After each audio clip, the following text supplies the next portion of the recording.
No. The video call. No.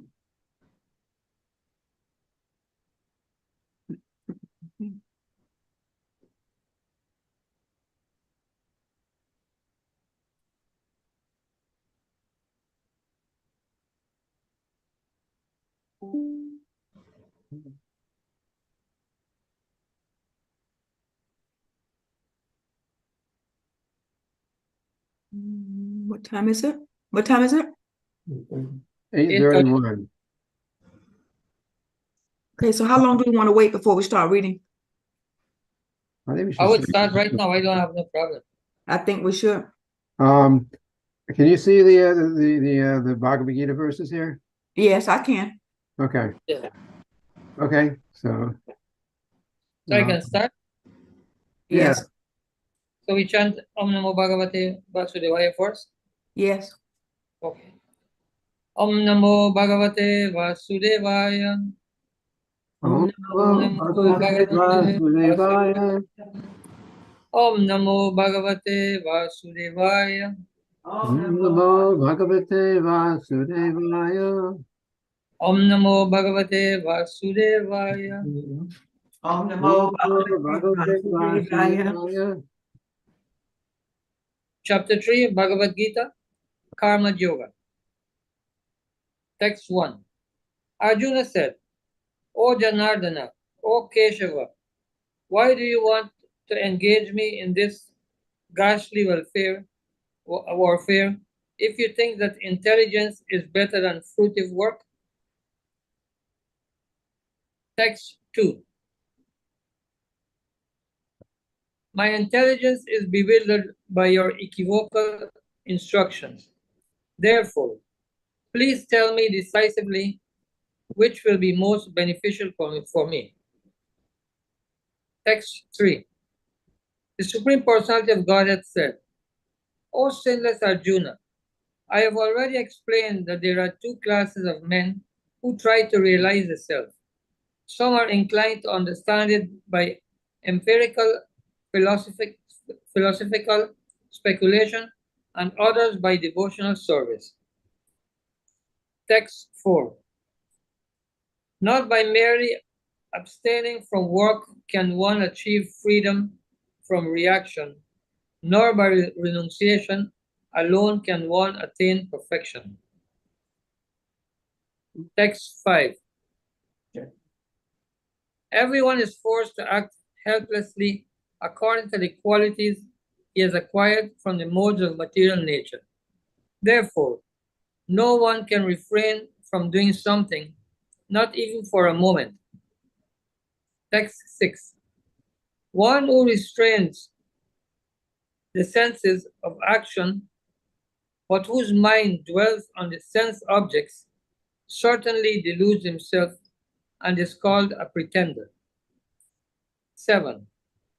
On the other hand, if a sincere person tries to control the active senses by the mind and begins karma yoga in Krishna consciousness without attachment, he is by far superior. 8. Perform your prescribed duty, for doing so is better than not working. One cannot even maintain one's physical body without work. 9. Work done as a sacrifice for Vishnu has to be performed. Otherwise, work causes bondage in this material world. Therefore, O son of Kunti, perform your duties, your prescribed duties, for his satisfaction, and in that way you will always remain free from bondage. 10.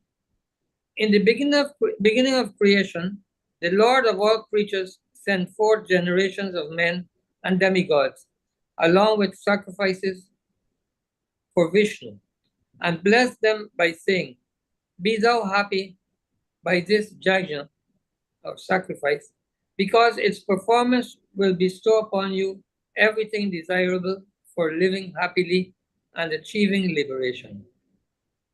11.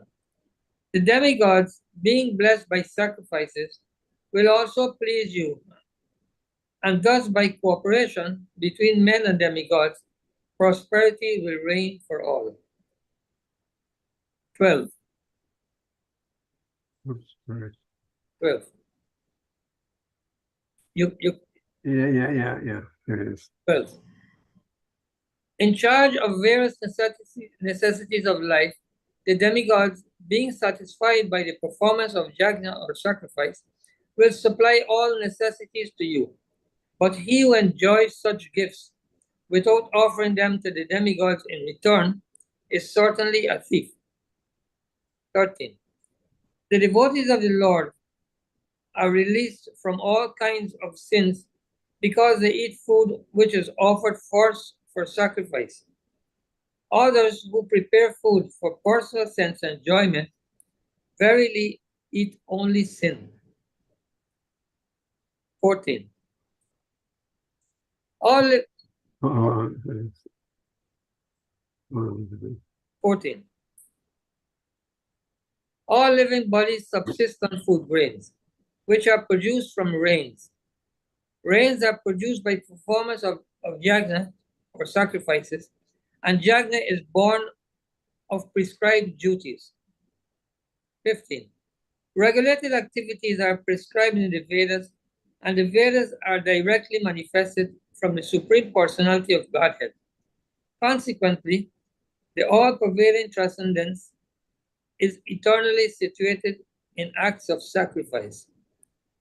16.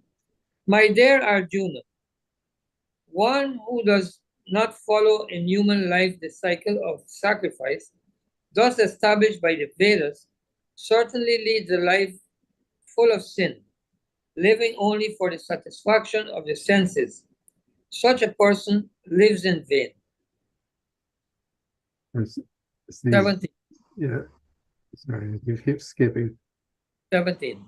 But for one who takes pleasure in the self, whose human life is one of self-realization, and who is satisfied in the self only, fully satiated, for him there is no duty. A self-realized 18. A self-realized man has no purpose to fulfill in the discharge of his prescribed duties, nor has he any reason not to perform such work, nor has he any need to depend on any other living being. 19. Therefore, without being attached to the fruits of activities, and one should act as a matter of duty, for by working without attachment, one attains the supreme. 20. Kings such as Janaka attained perfection solely by performance of prescribed duties. Therefore, just for the sake of educating the people in general, you should perform your work. 21. Whatever action a great man performs, common men follow, and whatever standards he sets by exemplary acts, all the world pursues. 22. O son of Pritha, there is no work prescribed for me within all the three planetary systems, nor am I in want of anything, nor have I a need to obtain anything, and yet I am engaged in prescribed duties. 23. For if I ever fail to engage in carefully performing prescribed duties, O Partha, certainly all men would follow my path. 24. If I did not perform prescribed duties, all these worlds would be put to ruination. I would be the cause of creating unwanted population, and I would thereby destroy the peace of all living beings. 25. As the ignorant perform their duties with attachment to the results, the learned may similarly act, but without attachment for the sake of leading people, for the sake of leading people on the right path. 26. So as not to disrupt the minds of ignorant men attached to the fruitive results of prescribed duties, a learned person should not induce them to stop work. Rather, by working in the spirit of devotion, he should engage them in all sorts of activities for the gradual development of Krishna consciousness. 27. The spirit soul, bewildered by the influence of false ego, thinks himself the doer of activities that are in actuality carried out by the three modes of material nature. 28. One who is in knowledge of the absolute truth, almighty armed, does not engage himself in the senses and sense gratification, knowing well the differences between work in devotion and work for fruitive results. 29. Bewildered by the modes of material nature, the ignorant fully engage themselves in material activities and become attached, but the wise should not unsettle them, although these duties are inferior due to the performance lack of knowledge. 30. Therefore, O Arjuna, surrendering all your works unto me, with full knowledge of me, without desires for profit, with no claims for proprietorship, and free from lethargy, fight. 31. Those persons who execute their duties according to my injunctions and who follow this teaching faithfully, without envy, become free from the bondage of fruitive actions. 32. But those who, out of envy, disregard these teachings and do not follow them regularly are to be considered bereft of all knowledge, befooled and ruined in their endeavors for perfection. 33.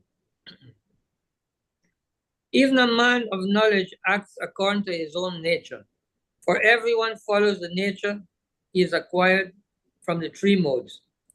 What can repression accomplish? 34. There are principles to regulate attachment and aversion pertaining to the senses and their objects. One should not come under the control of such attachment and aversion, because they are stumbling blocks on the path of self-realization. 35. It is far better to discharge one's prescribed duties, even though faulty, than another's duties perfectly. Distraction in the course of performing one's own duty is better than engaging in another's duties, for to follow another's path is dangerous. 36. Arjuna said, O descendant of Vrishni, by what is one impelled to sinful acts, even unwillingly, as if engaged by force? 37. The Supreme Personality of Godhead said, it is lust only, Arjuna, which is born of contact with the material mode of passion and later transformed into wrath, and which is the all-devouring sinful enemy of this world. 38. As fire is covered by smoke, as a mirror is covered by dust, or as the embryo is covered by the womb, the living entity is similarly covered by different degrees of this lust. 39. Thus the wise living entity's pure consciousness becomes covered by his eternal enemy in the form of lust, which is never satisfied and which burns like fire. 40. The senses, the mind, the mind and the intelligence are the sitting places of this lust. Through them, lust covers the real knowledge of the living entity and bewilders him. 41. Therefore, O Arjuna, best of the Bharatas, in the very beginning curb this great symbol of sin or lust by regulating the senses and slay this destroyer of knowledge and self-realization. 42. The working senses are superior to dull matter. Mind is higher than the senses. Intelligence is still higher than the mind. And he, the soul, is even higher than the intelligence. 43.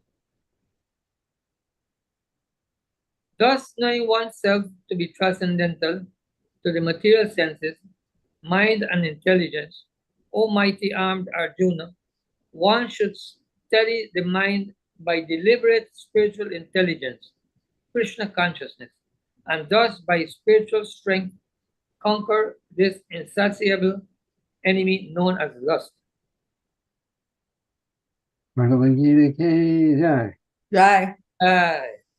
So we end the call here. Yes. Yes. Okay. Thank you. We'll see you tomorrow. Jai. Hare Krishna. Hari Bol. Thank you, Maharaj. Thank you, Mari.